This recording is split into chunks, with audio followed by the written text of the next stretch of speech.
سلام علیکم اقبال، تشکر زیاد برای یک پیاله چای و یک پیاله قهوه.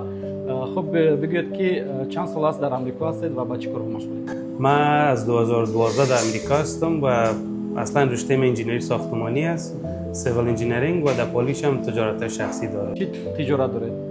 ما یک کافی شاپ، بیکری گفته خارجی ها داریم و در ضمنش ما یک کافی برند خودم دارم به نام استارز. از کدام سال در این تجارت هستید و چگونه آغاز کردید؟ کافی شاپ ما را در 2015 اولیش اوپن کردیم، باز دومیش در 2000 همین لوکیشن که فعلا شدیم در 2019 و کووید کامد و اولی را باز بسته کردیم. چی مشکلی ها پیش میاد هینی باز کردن تجارت شخصی در امریکا؟ در اوایل یک ذره مشکلات خود داره، بلد نبودن در تجارت، بلد نبودن در سیستم مارکت امریکا، یا مثال در ضمنش قوانین دولت، مثال ریاست صحت، صحت و محیط زیست و بیلدینگ دپارتمنت، پرمیت و هلت دپارتمنت، اگریکالچر پرمیت. یعنی حجت گذاری. بله یا خانمتان از تاجیکستان؟ بله. چگونه شد که آشنا شدید؟ اینجا آشنا شدید؟ در امریکا آشنا شدیم و با یک جا دوی ما کار آغاز کردیم. در تجارت خانمتان چی سهم داره؟ فعلا تمام گفتیم روزمره آپریشن امیت بزنس خانم پیش میبرم. بگوید که چی چیزها پیشنهاد میکنید شما؟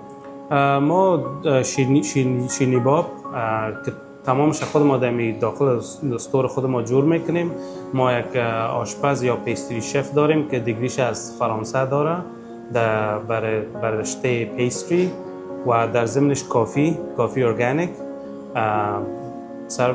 به مشتری ها سرو میکنیم. یعنی همه غذاهای شما با گوشت حلال است؟ وقتی که ما کدزی امی مفکوره امی کافی شاپ که بیکری کافی شاپ و ساندویچ پلیس که جور کردیم، امی ایده ما بود که ما باید هر آن چیزی که جور میکنیم حلال باشه، و چون طفلایی که در امریکا کلان میشن مسلمان ها میخواین ساندویچ ها یا برگرهای حلال ایتالیایی یا فرانسوی یا ویتنامیز یا ژاپنیز بخوره، باز ما میره خواستیم که به طریقه حلالش جور بکنیم. ساندویچ ها مختلف است. بله یا مثال میتونید در بیان ساندویچ ژاپنیز بخورین اینجا اما به 100% حلال، یا ویتنامیز بخورین 100% حلال.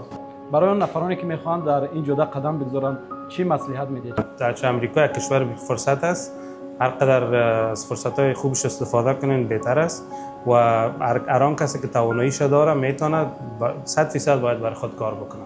سلامت باشید برای یک صحبت، برای یک پیاله چای، و در آخر میگم تاجیکا و افغانا. با پیش تشکر، همیشه بین خوش بین. تشکر.